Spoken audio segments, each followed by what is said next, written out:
This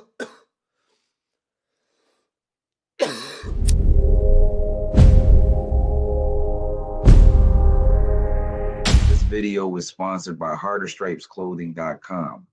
If you want clean, rugged gear that looks good on camera and in real life, go check them out at HarderStripesClothing.com.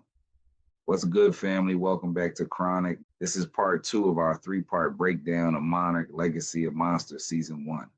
If you watch part 1, you already know the vibes. Everybody's lying. Monarch is allergic to honesty, and the Titans are basically Mother Nature's "don't play with me" button. Before we get into the mess, do me a favor real quick. Like this video, subscribe to the channel, and share it with somebody who watches Monarch, Godzilla, or anything in the Monsterverse. That quick support is how the channel grows. It's how we keep this series moving. And it tells YouTube we not just talking to ourselves in here. All right, part 2. Let's get into the middle stretch of the season where the show stops feeling like a mystery and starts feeling like a trap. Because part 1 was the setup. Part 2 is where you realize the setup was a setup. And the biggest difference is this. In part 1, Monarch felt like a shadow. In part 2, Monarch starts feeling like a machine with rules, a machine with procedures, a machine that's been doing this so long it doesn't even see itself as wrong. It sees itself as necessary. In the modern trio, Kate, Kentaro, and May, they're not just chasing Hiroshi anymore. They're stepping into something that has existed for decades. That's why it feels heavier, because you're not fighting a person. You're fighting a system. And systems don't get tired. Systems don't feel guilty. Systems don't change their mind because you had a good speech. So we pick up with Kate, Kentaro, and May still following the breadcrumbs. The family drama is still there, but now it's layered with paranoia. Because every time they take one step toward truth, Monarch takes 2 steps toward containment. And let's talk about Kate for a second. Kate is one of those characters where people will say she's annoying, and I get why some folks feel that way. But let's be honest, if you survived the 2014 incident, watched the city get wrecked, lost people, lost stability, and then found out your father had a second life while also being tied to a secret monster organization, you wouldn't be calm either. Kate isn't written to be likable. She's written to be real.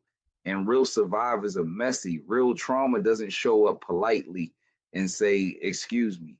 Trauma shows up like a drunk cousin at 2 a.m. banging on your door like, "We need to talk right now." Cade is basically carrying 2 earthquakes at once, one external, one internal. Kentaro is the opposite energy. Kentaro is trying to keep things grounded. He's trying to be rational. He's trying to navigate this without losing himself. But that calm has cracks too, because Kentaro is grieving, even if he doesn't say it.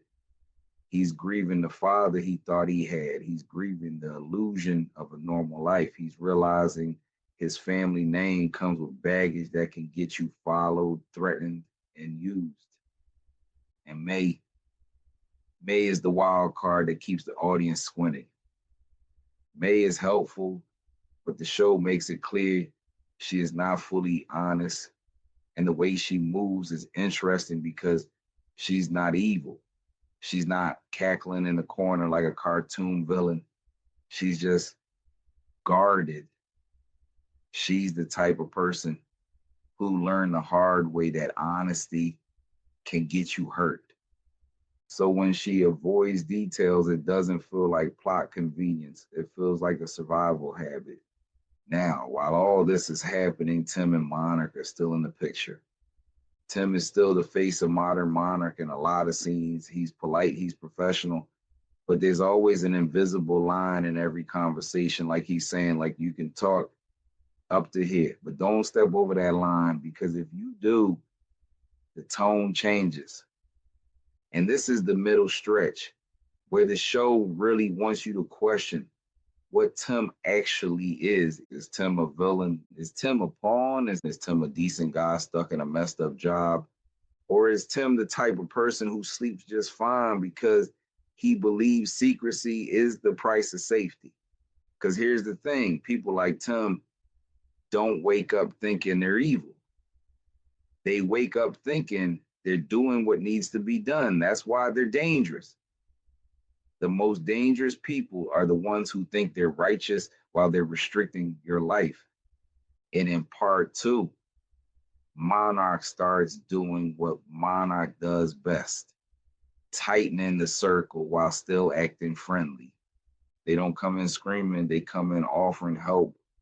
They don't say, we're controlling you. They say, we're protecting you. They don't say, stop looking. They say it's too dangerous. And the trio keeps pushing anyway because curiosity is stronger than fear when you've already lost your peace. Now, the modern storyline in this middle section is basically a chase story. Not just a physical chase, but an informational chase. They're chasing documents, coordinates, recordings, leads, names. They're chasing answers about Hiroshi. And the more they chase, the more they realize Hiroshi wasn't just hiding. He was moving like somebody who knew he was being monitored. That's what changes the entire vibe. Because now Hiroshi's disappearance looks less like a disappearance and more like an extraction.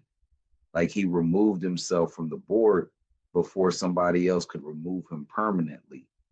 And if Hiroshi had to remove himself, that means the threat wasn't just Titans. It was Monarch or something connected to Monarch. And that's where the show starts getting spicy because the threat becomes human. A Titan is terrifying, sure, but a Titan is honest. A Titan isn't pretending. A Titan isn't smiling in your face while rerouting your life. A Titan shows up and wrecks things openly. But organizations ruin you quietly. Now, while the modern timeline is a chase, the past timeline becomes the explanation. The past timeline continues building Monarch's origin through Bill Randa, Keiko Mira, and Lee Shaw.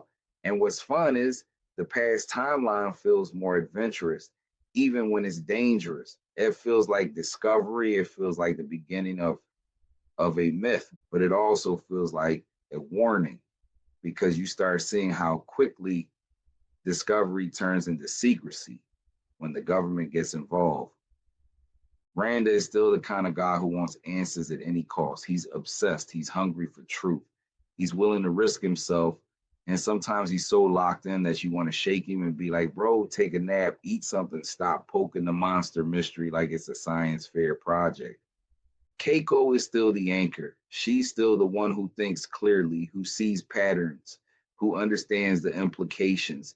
She's not just curious, she's strategic. She's not just asking, what is it? She's asking, what does it mean for the world? And Shaw is evolving. In the beginning, Shaw feels like the soldier, the muscle, the guy who handles the physical threat. But as the past timeline continues, Shaw becomes something else. He becomes the moral battlefield because Shaw is realizing the mission is not as clean as it sounded. And this is where you start feeling the tragedy of Shaw. He's loyal, he's competent, he's protective, but he's also trapped because once you're inside a system like Monarch, you don't just leave, not cleanly, not easily. The system owns parts of you, your history, your secrets, your silence. And the show is quietly showing you how Shaw gets shaped by the machine, how he becomes the kind of person who can carry secrets for decades, how he becomes the kind of person who can live with the weight. That's why Shaw is one of the most important characters in the show, because he's the bridge. He's the human proof that Monarch doesn't just hide monsters. Monarch turns people into containers. Now, part two is also where the show starts feeding you the bigger picture crumbs. The Titans aren't just random creatures popping up. There's a system to it. There are patterns, there are pathways, there are doors. And without spoiling everything too early, the show starts steering toward the hollow earth concept. It starts hinting that the world beneath the world isn't just some cave system. It's a whole ecosystem, a whole reality. And Monarch's relationship to that, complicated. Because if Monarch understands that, then Monarch is not just tracking Titans. Monarch is managing access to the most dangerous discovery on Earth. That's why the secrecy is so intense. Now, back to the modern trio, the tension between them starts increasing in this part because when you're under pressure, people don't get nicer, they get sharper, they get suspicious. They start looking at each other like liabilities. Kate is already emotionally on edge. She's triggered, she's angry, she's constantly bouncing between wanting answers and wanting to run away from the pain. Kentaro is trying to keep everybody together, but he's also tired. He's tired of secrets. He's tired of being pulled into this. He's tired of not knowing who to trust. And May is still holding back key parts of herself. And the longer she holds back, the more it starts to look like she's not just hiding something small. She's hiding something that could flip the entire dynamic.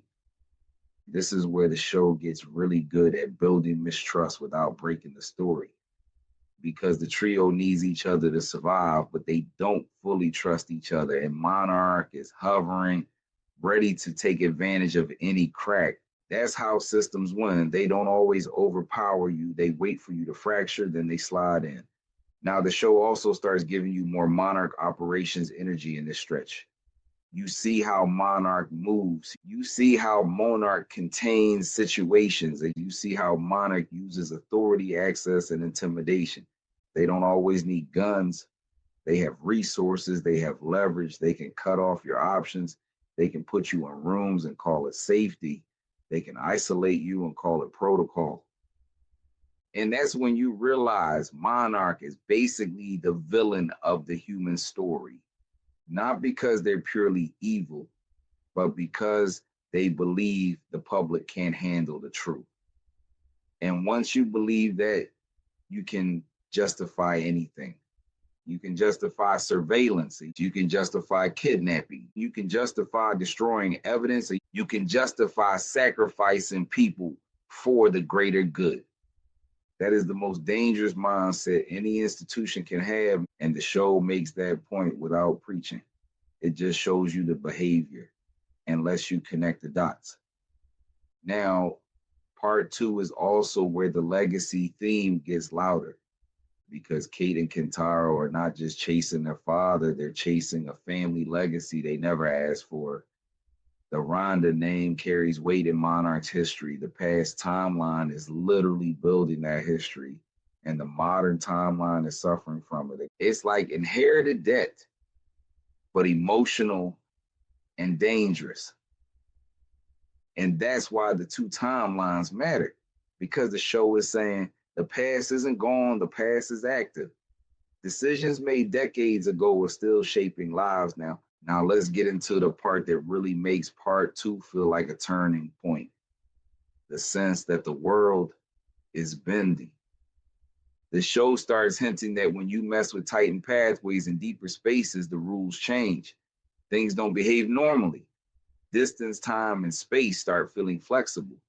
And this is where the show starts building dread in a new way. In part 1, dread was Monarch is watching. In part 2, dread is the world might be bigger and stranger than you think. And if the world is bigger and stranger, then Monarch's secrecy becomes even more terrifying because it implies they've been sitting on information that could change humanity's understanding of reality. Now, some people watch this show and say, where's the action? And I get it. But part 2 is where you should start appreciating what the show is doing with tension. It's not trying to be a constant monster brawl. It's trying to be a suspense mystery where the monster stuff feels like an ominous shadow. And that's why when you do get monster scale moments or Titan hints, they hit harder because the show isn't wasting them. It's using them like punctuation marks. Like, remember what kind of world this is. So what are the key takeaways of part 2?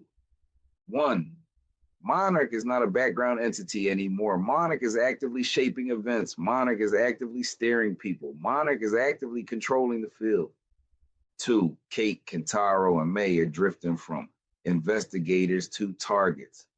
They're not just curious people digging. They are now part of the story Monarch is trying to manage. 3, the past timeline is not just lore, It's the blueprint. It explains why Monarch behaves the way it does, and it hints at what Monarch is capable of. 4. Shaw's story in the past timeline is crucial. Shaw is being shaped by the system, and that shaping will matter in the present. 5. The bigger mystery is expanding beyond Hiroshi. Hiroshi is the hook, but the world behind him is the real plot. The deeper system is the real problem. And 6. Trust is cracking. The trio is strained. Secrets are multiplying, and once secrets multiply, betrayal becomes inevitable. That's what part 2 really is. Pressure on the characters, pressure on the relationships, and pressure on the truth. And pressure always forces something out. Now, before we close part 2, I want to set up part 3 without dumping spoilers. Part 3 is where the season cashes the checks it's been writing. Part 3 is where the show leans harder into the weirdness. Part 3 is where the hollow earth concept stops being a hint and becomes a reality. Part 3 is where time and survival start getting questioned. And part 3 is where you realize Monarch may not be the only thing you should fear, but Monarch might still be the thing that decides what you're allowed to know. So if you're rocking with this series, again, like the video, subscribe and share it. That's how we keep the momentum. That's how we keep this breakdown trilogy moving. And I want one comment from you, simple and clean. Do you think Hiroshi is hiding because he's protecting his kids, or hiding because he's protecting Monarch? Pick one. Protecting his kids or protecting Monarch? Because your answer tells me how you're reading the show.